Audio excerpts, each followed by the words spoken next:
So guys, welcome to video part 1 of choices and consequences and things about everyday life. I already did this video before, ended up being more than 10 minutes, so I split it in half. And let's go ahead and get started. The first story is from my friend Brandon, and it's called I Don't Know Why. 10th grade. As I sat in English class, I stared to the girl next to me. She was my so-called best friend. I stared at her long, silky hair and wished she was mine. But she didn't notice me like that, and I knew it. After class, she walked up to me and asked me for the notes she had missed the day before, and I handed them to her. She said thank you and gave me a kiss on the cheek. I wanted to tell her. I want her to know that I don't want to be just friends. I love her, but I'm too shy. And I don't know why. 11th grade. The phone rang. On the other end it was her. She was in tears, mumbling on and on about how her love had broke her heart. She asked me to come over because she didn't want to be alone, so I did. As I sat next to her on the sofa, I stared at her soft eyes, wishing she was mine. After 2 hours, a Drew Barrymore movie, and 3 bags of chips, she decided to go to sleep. She looked at me, said thanks, and gave me a kiss on the cheek. I want to tell her. I want her to know that I don't want to be just friends. I love her, but I'm too shy, and I don't know why. Senior year. The day before prom, she walked to my locker. My date is sick, she said. He's not going to go. Well, I didn't have a date either. And in 7th grade, we made a promise that if neither of us had dates, we would just go together as best friends. So we did. Prom night, after everything was over, I was standing at her front doorstep. I stared at her as she smiled at me and stared at me with her crystal eyes. I want her to be mine, but she doesn't think of me like that. And I know it.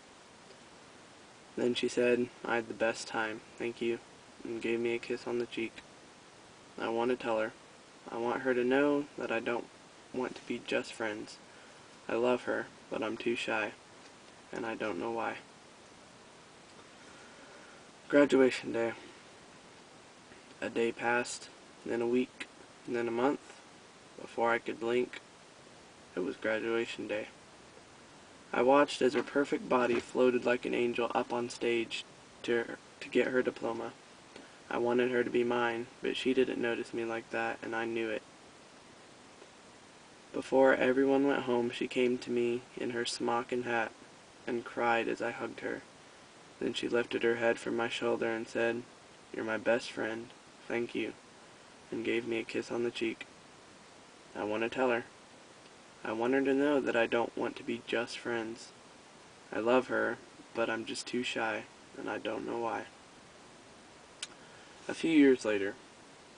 Now I sit in the pews of the church. That girl is getting married now. I watched her say I do and drive off to her new life, married to another man. I wanted her to be mine, but she didn't see me like that, and I knew it. But before she drove away, she came to me and said, "You came." She said thank you, and kissed me on the cheek. I want to tell her. I want her to know that I don't just want to be friends. I love her, but I'm just too shy, and I don't know why. Her funeral. Many years passed. I looked down at the coffin of a girl who used to be my best friend. At the service, they read a diary entry she wrote when she was in high school. This is what it read. I stare at him, wishing he was mine, but he doesn't notice me like that, and I know it. I want to tell him. I want him to know that I don't want to be just friends. I love him, but I'm just too shy, and I don't know why. I wish he would tell me he loved me. I wish I did too, I thought to myself, and I cried. Thank you, Brandon, for that note. It's very sad for people who are too shy or not very courageous, and they could end up not marrying the woman they were supposed to, or a girl not marrying the guy she was supposed to, because they didn't have courage, or they just thought, oh, they don't like me. And I have that flaw too. Yeah, I would never have the courage to ask out a girl. Ever. No. So, it is very sad how people miss the opportunities of their lives. As you can see here, he thought his whole life, and obviously this isn't an absolute true story, but it could be. He thought his whole life, oh, she's not the one for me, and at the end, when she was dead, he figured out that she felt the same way that he felt about her. And a lot of people don't want to show those feelings because they're nervous, it'll ruin their relationship, and I've had thoughts like, if I were to ask this person out, it could completely ruin our relationship. We're such good friends, you know? And you don't want to rush into things either. It's kind of, you're in a pickle when you're in a situation like that. Okay, well, this was part one for, I can't remember what this video was supposed to be called. Choices and consequences, I suppose. So, go and watch part two. Thank you.